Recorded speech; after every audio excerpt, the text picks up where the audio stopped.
Isang kabanata naman ang magtatapos para kay Pangulong Aquino sa kanyang pagbaba sa pwesto at pagbabalik bilang citizen noy-noy. Pero bukod sa kanya, ilang empleyado rin ang nag-iimpake na at kasabay niyang aalis ng Malacanang bukas. Live mula sa Malacanang, may report si Lay Alves. Lay?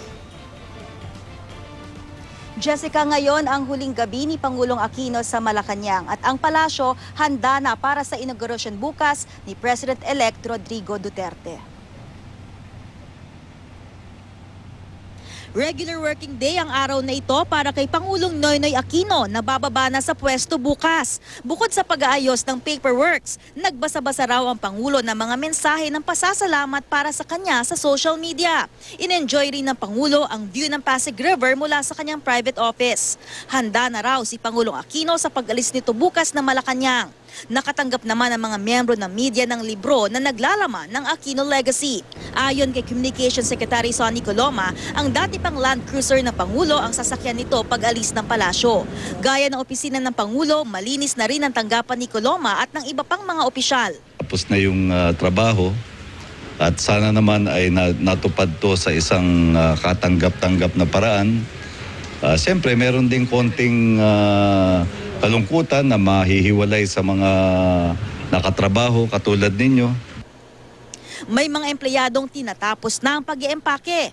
Ang Media Accreditation and Relations Office o MARO ng Malacanang naman abala sa paghahanda sa media coverage bukas. Pero ang ilan sa kanila hanggang bukas na rin lang ng tanghali ang trabaho dahil co-terminus sila kay Pinoy. Ang kahabaan ng JP Laurel sa loob ng Malacanang compound nalilinyahan ngayon ng mga watawat ng Pilipinas. May ilang welcome banner din para kay President-elect Duterte. Excited na raw ang mga residente sa Malacanang area sa kanilang bagong kapitbahay. Lahat naman kami, proud naman kami sa kanya na bagong presidente na uupo ngayon. Kahapon, nag-walkthrough rehearsal na raw ang transition team ni Duterte sa magiging seremonya bukas. Kanina naman daw ang lights and sounds rehearsal, kasama ang veteranong mga awit na si Freddy Aguilar. Prinaktis din ang magiging posisyon ng President-elect kasama ang ilang uniformed men. May mga nagsilbing stand-in para kay Duterte, maging sa mga anak ng susunod na Pangulo. 627 ang pinal na bilang ng mga bisita bukas sa inaugurasyon. Ang pagkain bukas sa reception, lumpiang ubod, pandesal with kesong puti, vegan longganisa, munggo, piniritong saging na saba at durian tartlet. Mamimigay daw sa mga bisita ng coffee table book na laman ng kwento ng kampanya ni Duterte. Sa PICC naman sa Pasay kung saan manggagaling ang karamihan sa mahigit 600 dadalo sa inauguration ni Duterte sa Malacanang bukas, tahimik pa sa ngayon.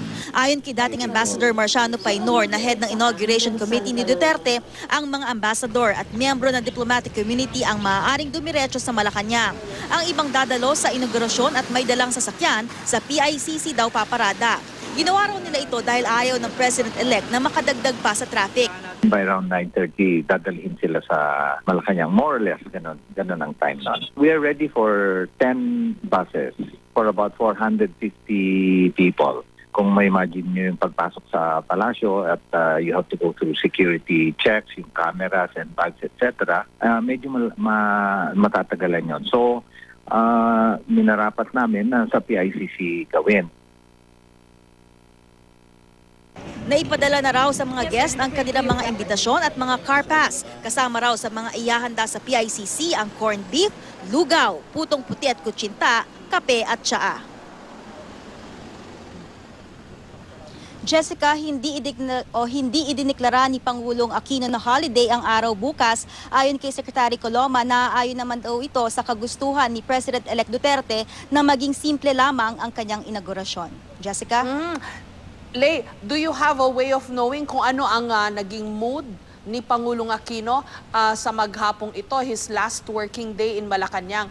Although base dun sa mga pictures na pinakita, no, na I think shot ba yun ng Malacanang photographer, parang medyo introspective siya, medyo nagkaroon siya ng poignant moments na tumitingin-tingin siya sa Ilog Pasig. Yes, Jessica, kanina ay nagkaroon tayo ng pagkakataon no, na makapagtanong sa text kay Pangulong Aquino at tinanong natin kung paano niya kung ano yung ginagawa niya ngayong bisperas ng paggaba niya sa pwesto, at sinabi niya ay nagkatrabaho siya sa kanyang opisina. At napag-alaman din natin na binabasa niya nga yung mga mensahe na pasalamat sa kanya sa social media. So parang talagang naging maganda naman yung mood ng Pangulo. Around 4 p.m. ay nagsabi siya na tapos na yung kanyang trabaho at pumunta ito sa kanyang bahay sa Times Street na matagal niya ring hindi napuntahan kasi naikwento niya sa atin na simula nung ni-renovate o yung kanyang bahay sa Times Street ay hindi siya pumunta dito. So marahil kanina yun yung unang pagkakataon niya na makita yung magiging tahanan niya simula bukas. What was his last official deed for the day, Lay? Ano yung huling-huling ginawa niya bilang presidente ng ating republika for this day? Kasi bukas inauguration na di ba? Ngayon, ano yung may huli ba siyang pinirmahan? Kasi I understand may mga pending bills na hindi pa niya napipirmahan. Wala pang komunikasyon kung ano talaga yung paperworks na inasikaso ni Pinoy ngayong araw na ito. Sinabi naman ni Secretary Coloma na agad nilang ipagbibigay alam kung meron ba nga mga pinirmahang batas o binito na batas ang Pangulo. Ang alam lamang natin ay paperworks yung kanyang ginawa kanina sa kanyang private office sa Malacanang, Jessica. Bukas pa naman siya magkakaroon ng huling sulyap sa palasyo, di ba? Kasi he will meet the incoming president, magkakaroon sila ng kaunting pag-uusap in one of the function rooms, and then he's given departure honors hanggang he drives away out of the palace, di ba? Tama yan, Jessica. Around 10:20 or 10:25 a.m. yung kanyang arrival dito sa Palace Grounds. Tapos 10:30 naman darating si President-elect Duterte. At pagkatapos noon, after masign yung guest book, at magkakaroon sila ng one-on-one meeting. Pagkatapos noon ay bababa na si Pangulong Aquino at bibigyan siya ng departure honors ng militar bago siya umuwi sa Times Street. Si President Duterte naman ay pupunta na doon sa Rizal Ceremonial Hall kung saan isasagawa ang kanyang inauguration. Jessica. What happens to the official residence ng Pangulo, no? Doon din ba titira ang incoming first family, Lay? Anong balita dyan? Nakibalita tayo, tinanong natin yung isang miyembro ng kanyang communications group kung may desisyon na ba si President-elect Duterte kung saan siya titira. Pero hanggang sa mga oras na ito ay wala pa raw silang impormasyon tungkol dito. Pero isa nga doon sa mga posibleng tirhan niya marahil ay yung bahay pangarap.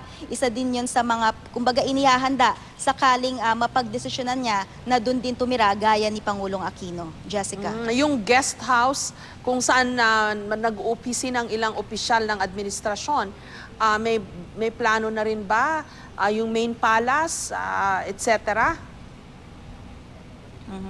Sa kasalukuyan kasi, Jessica, yung presidential guest house, ito yung dating naging opisina ni President Erap. Ito yung nagsisilbing opisina ngayon ng executive secretary. So yun talagang palasyo ng Malacanang, doon naman nag-oopisina si Pangulong Aquino. So inaasahan na marahil isa din doon sa mga kwarto sa loob ng palasyo, doon din magsisilbing, yun din yung magsisilbing opisina ni President-elect Duterte. Jessica. Maraming salamat sa iyo, Lay Alves.